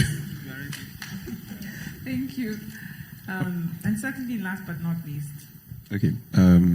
Okay, so for me, so we currently have a system called 𝐏𝐫𝐾. 𝐏𝐫𝐾 is the central fraud management system that sits in NIMS. Mine is, I want everybody to continue because, we're talking about collaboration. That's the best place to collaborate from, especially for prevention rather than detection. However, for me, what I want to demystify is encryption. A lot of fraud still goes through, via WhatsApp, Telegram. A lot of people, a lot of suspects, they were picked. The engagement is always on Telegram. The engagement is always on WhatsApp. And it's very difficult to pick where these guys are from. In as much, yes, we have other ways in which we pick them. But if we can demystify that encryption thing, trust me, if you have picked these guys that's gone to bank A, it won't go to bank B. That way you'll have caught that out, and that will be for me. Thank you. Thank you. If I may just add something, Sorry. See, what you mentioned, each fraud that takes place entails two things. First of all, the trail of the money. Secondly, what I call the background noise. So you are talking about the background noise, essentially the IT trail. So if this doesn't work, if you follow the money, the fraudster is right there. So we must not lose hope that encryption with a Telegram or WhatsApp, it shouldn't hinder our ability to fight these crimes. There are always other avenues that we can work with to see to bring the process to book. Thank you. Thank you very much. And I think for me, I would just like to add, from a media perspective, I think that education and literacy is extremely important. So we need to do the work to educate and to ensure that populations have access to this information. And I think that media also plays a role in disseminating that information. So thank you very much to our panelists. Can we please clap for them? Do we have any questions from the audience? Oh, great. We have a lot of questions. Wow. So I will come to you then. Could you keep your hands up so I can monitor where I'm going? Okay, great. I'll start with the ladies first, and then we'll go. Thank you. So, good afternoon, everyone. I'd like to thank the speaker from Airtel, who gave the keynote address, and also the contributions from the panel. A lot to chew on. I have two questions. Okay, the first one is to the telcos. So I'm asking that what are the telcos doing? Well, from the perspective of those represented here, MTN and Airtel, what are you doing to ensure effective collaboration between the telcos and the financial institutions? Because most times our investigations get frustrated because the telcos are not forthcoming when we're asking for KYC or information on lines that have been used to commit fraud. So that's one. And then my second question is on the Do Not Swap initiative. Fantastic initiative. I heard it here for the first time today. So I'm wondering, the speaker said there is a provision for subscribers to request that their SIMs are not swapped. I'm asking or wondering, can't it be a default, put on default mode so that automatically as you get your SIM, that is the default. If the subscriber wants it to swap, then he can now request for that. Thank you. Okay, so to the best of my knowledge, Do Not Swap, you can actually go and activate it yourself, but it requires you to go there. And I think Do Not Swap is usually for VIPs, and our numbers have been linked to fraud before. Like obviously you won't want the president's number to be exposed to any kind of SIM swap related activity, or probably the MD of UBA and all of that. So you consciously need to go there, but I hear you, probably it's something we can take in and see if we can drive it at the regulatory point so that a number doesn't fall to swap by default. So collaboration, just like I said, there's a need for collaboration, right?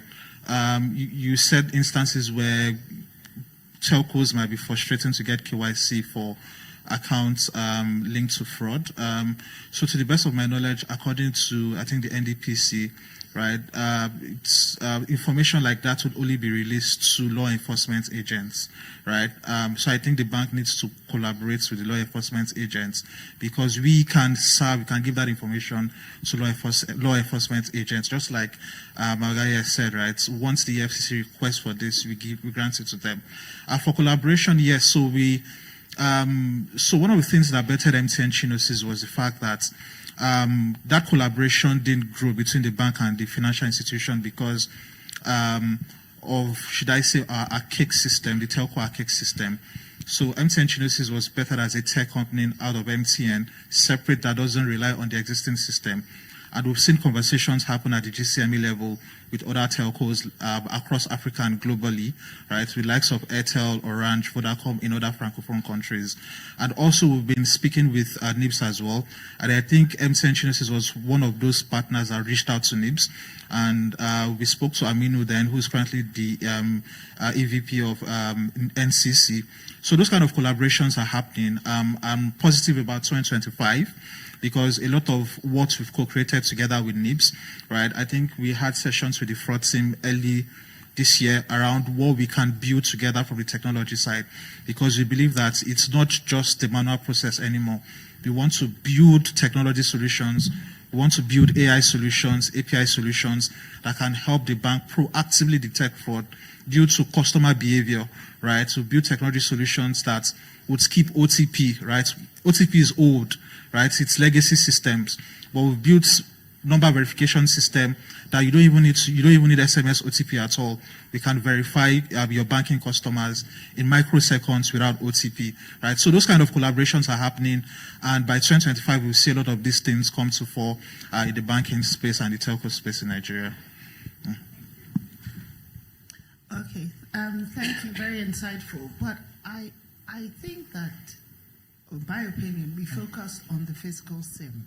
Yeah. Now, voice over IP has moved beyond that. So we're seeing WhatsApp without the SIM in the device, and the adoption of 2FA and all of that. But I didn't see anybody speak to that. And so I have a SIM. It's not in my phone. I have WhatsApp on my device, and the unique identifier is my MSI still. So I didn't see us hop on 2FA for WhatsApp or for any other voice over IP. So I just wanted to bring that up.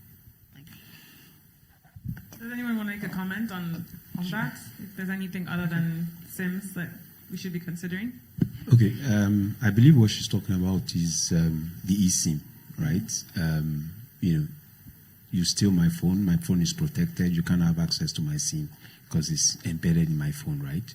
The other one she talked about is the WhatsApp, right? Part of what on WhatsApp, part of what we'll continue to tell subscribers is the fact that you should put on the 2FA, wherefore at any point in time when that's your SIM, for example, you are giving that token out or the OTP out, I can easily retrieve my phone just by having that 2FA, setting up that 2FA.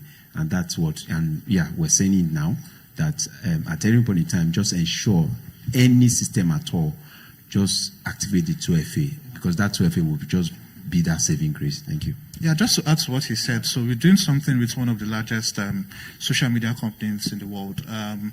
So one of the key things you say is when it comes to the likes of WhatsApp, you verify because they send an OTP to you to verify. And that is one of the biggest weaknesses of some of these platforms. So they've come to us and they've said, how can we verify our WhatsApp users without sending OTP to them? So we built what we call the silent mobile number verification, where you can verify, those platforms can verify those numbers on the network, rather than having to send SMS OTP to them.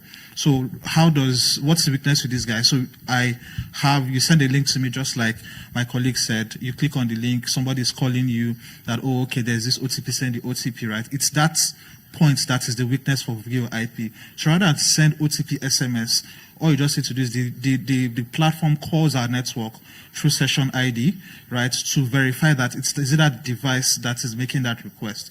Once there's a disconnect, right, that doesn't verify, that doesn't go, so that it protects those kinds of users. So these are some of these technologies we've built and we continue to build to make sure that that part, when it comes to the social media platforms like WhatsApp, Telegram, is actually secured from the telco side. But a lot of work is going on as regards that. Awesome. So we have time for 2 more questions. We have one here at the back, and then I'll come over there. Okay. Good afternoon. Thank you all for a wonderful presentation. My name is Anna. I'm from the Consumer Protection Department of the CBN. My question is for MTN and NIPS. I quite agree with First Bank. I wanted to know this SIM recycling, because it's something that we've had issues with recently. Is it you're doing it as a regulation? Was it because of a regulation, or was it just being proactive? And then so far, I wanted to know how many institutions have consumed that API. I've already concluded the integration as well, because what we were thinking about is NIPS is a warehouse for ICAT now, where all account details are there. So what we were suggesting in relation to this SIM was whenever the telcos are doing SIM recycling, they will notify NIPS. NIPS has the database to know how many accounts is that number linked to across all the banking sector, so that number can be taken off. But this API that you're talking about is a new line. So I just wanted to know, is it as a result of regulation? If it's not, then it's something that should be regulated. And then how many financial institutions so far have consumed? Don't call names, so just number. Okay, so before my senior colleague goes though, so SIM recycle is actually a big threat, right? A lot of people leave the country, and if you were here during the keynote speech, right, literally whenever I speak to a lot of banks, a lot of fintechs, right, that's one of their biggest issues, right? People leave the country, they don't know that their SIM has been recycled.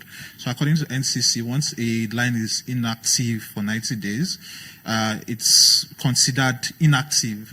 Then the telcos give a quarantine period of 90 days where we communicate to you that we see that there's inactivity in your line, kindly do something.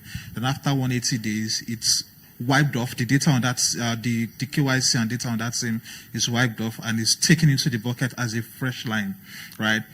The thing is, it happens on the telco side, but the banks don't know, right? So you could have somebody today get a new SIM and is getting debit or credit alerts of the previous owner. Now, what we've done proactively as MTN Chinos is to say, we know when this thing happens. We can give you we've built an API such that the banks can connect to their database, right, to check. It's what we call database cleanup, right? How many of your database, of your customer's phone number has been recycled or are inactive, so that from the fraud or the risk side, you can monitor those accounts, because those are the set of accounts that are susceptible to fraud. So we built that as a proactive measure to help the industry. And part of our collaboration with NIPS to see how we can use NIPS as a channel so that all the banks, can consume this recycled API. We have banks that are currently consuming today, right? Obviously, we are open to conversation. Chinosis is just pretty like a year old in Nigeria, right? But obviously, we've built solid collaboration with NIPS and some of the banks, and we hope to scale that up in 2025. It's real time. So at any point in time, there is a line that's to be changed. They'll be able to exactly, and it gives you timestamp as well, because one of the things we want to do is a SIM might be recycled 5 years ago, or a SIM might be recycled 5 minutes ago. Which one is a threat to the bank? A SIM that was recycled 5 minutes ago. Same thing too with swap, right? If a SIM swap was recycled 5 minutes ago, and you're getting some kind of brute force attack, maybe the account is trying to change password because a SIM swap happened 5 minutes ago versus a SIM swap that happened 2 years or 3 years ago, right? One is a bigger threat to the bank than the other. So we furnish, we give a lot of parameters on those APIs that can help the bank, build some fraud rules around that. Okay. I think he has answered it actually. So the database actually sits in NIPS. Just for the banks to come and consume it. That's what it is. Yeah. Thank you. Okay. Sir? There's a regulation that is required now. Regulation? Well, yeah, regulation. Why not? I think we had some conversation a week or 2 weeks ago with CBN on some of these things, and I'm sure the regulation will come. Thank you. Okay. Good afternoon to everybody here. My question really is regarding how we are able to trace where the proceeds of fraud is lodged. Now, based on the collaboration between the telcos, the regulators, and NIPS, based on what we've done together, now, I wouldn't know which one of us here would be able to answer the question, but let me just go straight to the point. And the point really is, we've seen cases where fraudsters and people who kidnap others give you account numbers and they call and tell you deposit ransom here. So my question is, how does the collaboration between the telcos, the regulators gathered herein, help us to trace where proceeds of this fraud is deposited? That's one, and which for me is key, because I don't think we've made so much deterrence of people who receive proceeds of fraud that, okay, we were able to trace you based on the information you submitted to us, because they call with the numbers. We are supposed to have details of those numbers and all of that. So my question, one, is how are we able to use the collaboration we have between the telcos, the banks, the regulators to trace where the proceeds of fraud ends? And secondly, lastly, please, when I sit here, as we are, the AC is cool and all is happening, I didn't hear anything that made me uncomfortable about the level of fraud that occurs on our phones and all of this. I thought we'll get details to say, okay, it's increasing, the fraud is increasing, this is the volume, this is what we have, and all of this. I think it's important we state those facts to say, okay, this is the reality, this is where we are, and then this is what we hope to get the level down to based on the collaborations we have. Thank you very much. Before you answer that, thanks. Yeah, let's clap for that. That was a great 2 questions. We have 1 comment. You can think about that, and then we can close with your answer. Good morning, everyone. Please, I'm Yemi Alawode. I just want to speak not to the panelists, but to consumer protection. I believe we are in a room here. If we had total number of experience and exposures everyone here, I mean, it would be alarming that we should be able to have a direction take home, especially even to regulators. I'm saying that because opportunities like this open our mind to what next action do we think we can do from regulation perspective. Because that's, yeah, we're talking of proceeds, we're talking of prevention. The prevention as well can be politicized. So my thoughts are this. So at the service launch stage or product launch stage by telcos or switching companies, what level of consumer protection is put in place for public interest? I'm saying that because a layman may not even have opportunity to, people on the streets, market women, people seeing flyers may not have opportunity to understand the levity of awareness we are doing. But before services are launched, they should have been protected by our policies and regulators from screening of product perspective or screening of service perspective. So to protect a layman, a common man, who wants to go digital, who wants to use services, use WhatsApp, use Telegram, to what extent do we ensure they are protected ahead of innovations by fraudsters? So what proactive steps perhaps the government or protection agencies doing to incorporate in policies and procedures that will guide telcos and switching companies in the interest of the common man? Thank you. Thank you very much. So can we tackle that first question, please? Okay. To talk about the first question, okay, he wants to hear billions, right? People have been talking about billions. So if it's that okay, let me just tell you how powerful a mobile phone is. Everything around you is around the mobile. I always describe the mobile like your debit card, right? Everything, the OTP. Just imagine you going to the bank and you are being onboarded. They're going to tell you, how do we contact you? 2 things that will strike and will come out of that. It will be your mobile number and your address. A normal bank will not come to your address. They will call you, right? And where are they going to call you? On that same mobile. When they want to send OTP to verify you are the one making that call and all that, where do they send it to? That same mobile. When you want to send it via email to you, that same mobile has your email address, that is already automatically logged in at every point in time. So once I pick that phone, I can get that same OTP that goes to that phone, right? Now, most of us, when we get that phone in the first instance, that place when it says, do you have a card information? I've seen instances where fraud happens and the woman comes and says, no, I didn't do those transactions. And lo and behold, because she had, at the time when she was getting that phone, she had put her card information there. So the child is playing games, and lo and behold, it gets to a point that says, if you want to go to the next level, you need to buy something. You just click OK, and it goes, and debit comes in there, right? So I'm saying now that same phone that you have has your card information on it, So everything around it is the mobile. Now, talking about data, 54,000 just this year, 54,000 complaints were on fraud. That's the ones that were reported.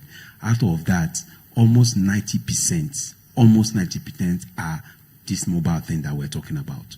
So if you want to hear billions, you may not hear from me, actually. Talking about, the first question was around...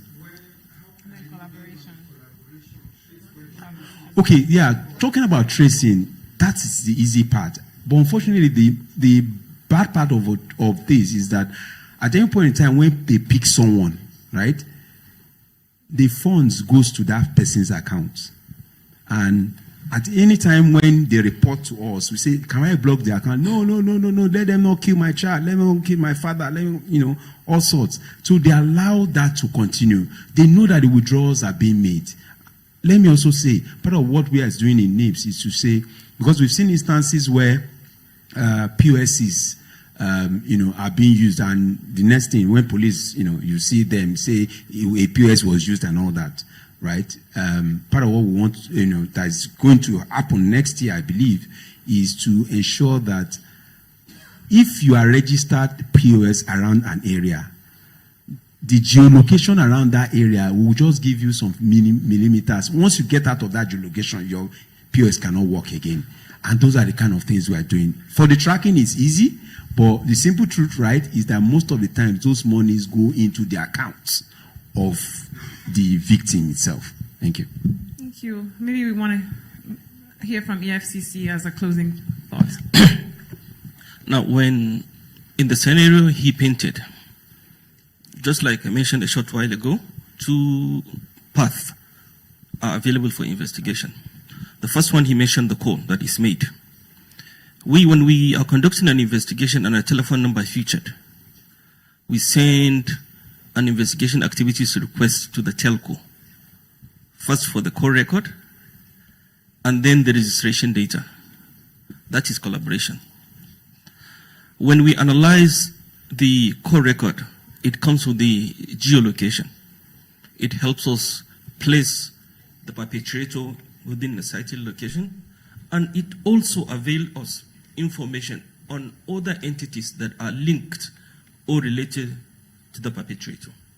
In some instances, we go to NIPS portal. Those numbers that the suspects are using to make the calls that the perpetrator may have made maybe some month ago, or where the data is available very long time ago, we may pick those telephone numbers and go to NIPS portal, where we'll input these numbers. There is the place where you enter the phone number that is linked to the BVN. There is also where you conduct phone number validation. If you enter it, there are bank accounts, even though it may not be the designated BVN number, but if it's linked to any account number, it will feature. So using this information, you would know the entities that are communicating with this perpetrator, and you can go pick those entities, and then they have to account for the communication they have had with the perpetrator. Using that, you'll be able to make headway. Now we have seen collaboration with telcos, we have seen collaboration with what? NIPS. If you're following the money, assuming it's paid into a bank account, you have the KYC detail. You have people who have stood as guarantors to that bank account. And just like we did with the call record, you can look at the bank account statement and see the entities that the person has been relating with. You can leverage on that, you understand, to find out who the suspect is, if he's foolish enough to receive the money in his own bank account. If the funds were received in another bank account on behalf of, let's say, the perpetrator in a different bank account, you'll pick the perpetrator and he or she has to explain the circumstances surrounding the receipt of the money. Where all that fails, the other transaction that the person has been conducting on the account will avail you with sources of information. If you pick all the people, then they will tell you who this person is and what the relationship is. There are situations in which when the funds enter that bank account, it goes to a POS. Yes, we pick the POS. The POS operator will tell you this transaction. We know the rules governing the operation of POS. The person must have to account for that money. And they end up telling you this transaction is for so person. They will tell you, in the last case we had recently, they took us to the father of the perpetrator who was working as a security in a filling station. We picked the father and then it led us to the perpetrator. Now, you may have a situation that the funds, when they are received in that bank account, they are used to buy crypto assets. When we arrest the perpetrator, when the money moves point A to point B, the arrest the person who tells you, no, I sold Bitcoin or Ethereum or something else. Where is the wallet? Where is the transaction hash, date, timestamp? There are tools, chain analysis, TRM tools that we can use to conduct analysis on that crypto wallet. And we see the exchanges that that wallet is linked to. All exchanges are mandated to keep some form of KYC. So when we conduct the exchanges, we most of the times get information. In the case that we recently handled, the suspect is in detention. They defrauded one Alfred Medina, a US citizen, $60-something thousand. The funds were sent to Busha Exchange to Faxful. We were able to talk to these entities. They gave us the full KYC details that they have. We saw the bank accounts they were using to cash out. We were able to trace the perpetrators to Port Harcourt. We were able to arrest them and to see some of the properties they have bought with this thing. So with the right type of commitment, all these things, these are all collaboration along the way. So we use collaboration to fight these crimes. So collaboration comes in handy. Of course, there are challenges, it's true. Sometimes when you write to my guy Airtel, before he responds, you have to be calling him. Please, this is a priority case. This is and that. The same happens to MTN. They take all their time before they respond. And I remember in the question that you asked me, you put, yeah, there is an issue of delay. Yeah, the delay. Now, when they don't respond in good time, the chances of success diminish by the day. Absolutely. So there is a need for us to improve, get more robust collaboration to ensure that when we are fighting these crimes, we understand all are on board so that we succeed. Thank you. Thank you so very much. Thank you. I hope that answers your question. And please join me in appreciating each and every one of our panelists for their time and for their expertise. Thank you to UBA for organizing this. My name is Lele Balde, and it's been a pleasure moderating this panel. Thank you.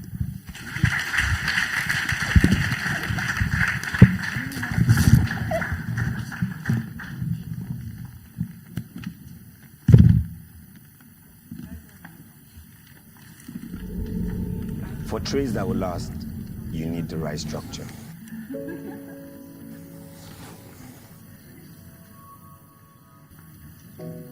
For a business that will work, you need the right support.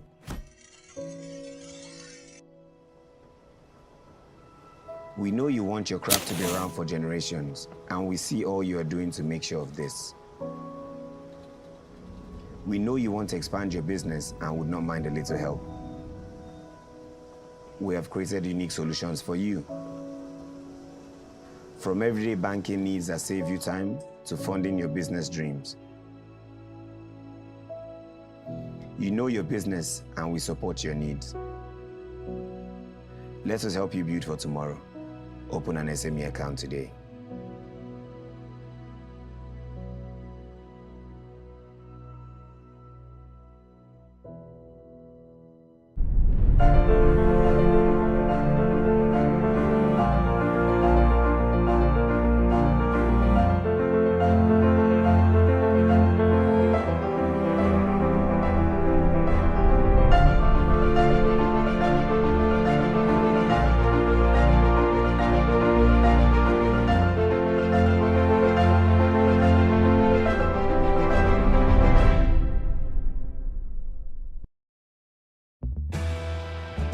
It's been 75 years of building a legacy and rewarding you.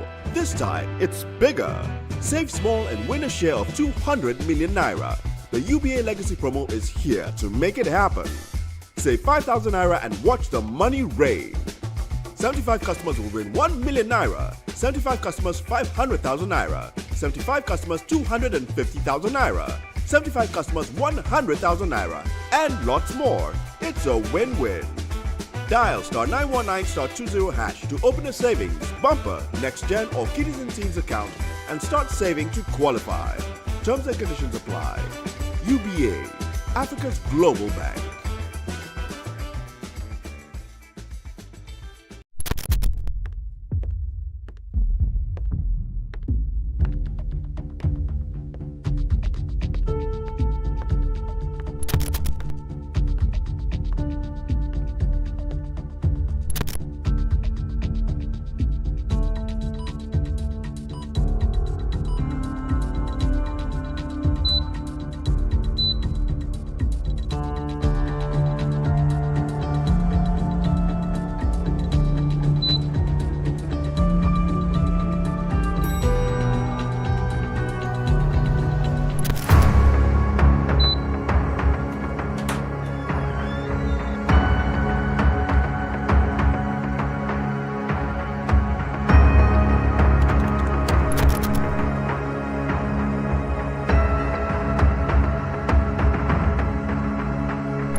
our head of investigation and fraud management, for the vote of thanks. A round of applause for him, please.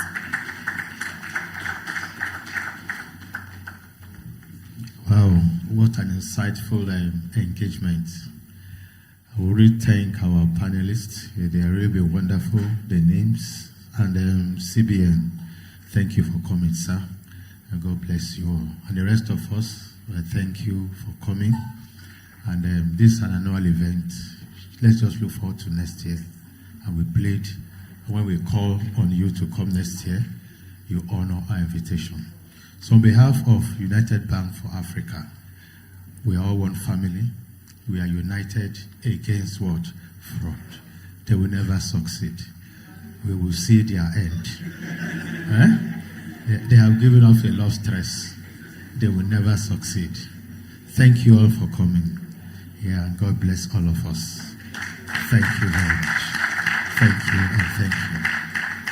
So please, the panelists will wait for... Hi, I'm Leo. Want to know more about me? Chat with me on Instagram, Facebook, WhatsApp, Apple Messages, and Google Business Chat. Search for UBA Chat Banking, and always look out for the verified tick.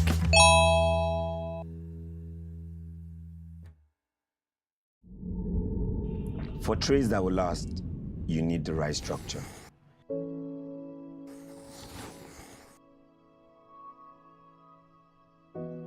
For a business that will work, you need the right support.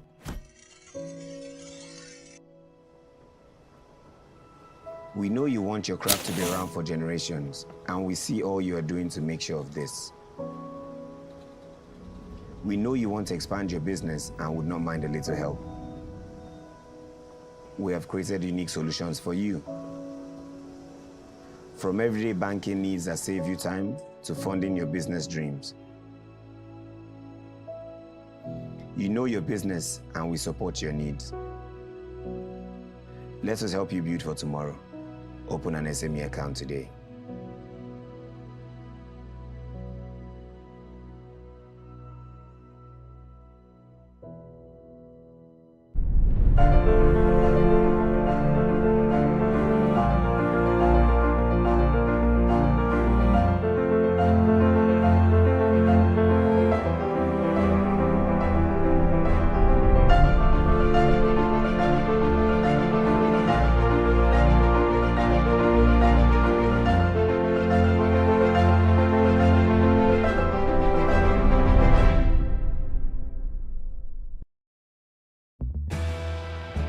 It's been 75 years of building a legacy and rewarding you. This time, it's bigger. Save small and win a share of 200 million naira. The UBA Legacy promo is here to make it happen. Save 5,000 naira and watch the money rain. 75 customers will win 1 million naira. 75 customers 500,000 naira. 75 customers 250,000 naira. 75 customers 100,000 naira. And lots more. It's a win-win.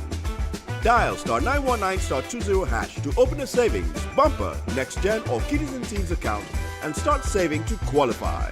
Terms and conditions apply. UBA, Africa's global bank.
Hi, I'm Leo.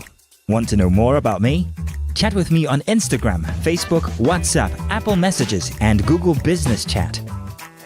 Search for UBA Chat Banking, And always look out for the verified tick.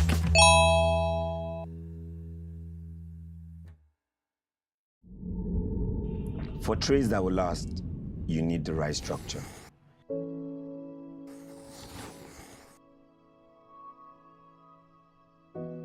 For a business that will work, you need the right support.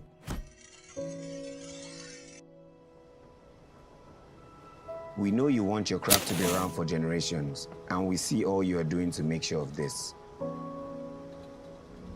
We know you want to expand your business and would not mind a little help. We have created unique solutions for you. From everyday banking needs that save you time to funding your business dreams. You know your business and we support your needs. Let us help you build for tomorrow. Open an SME account today.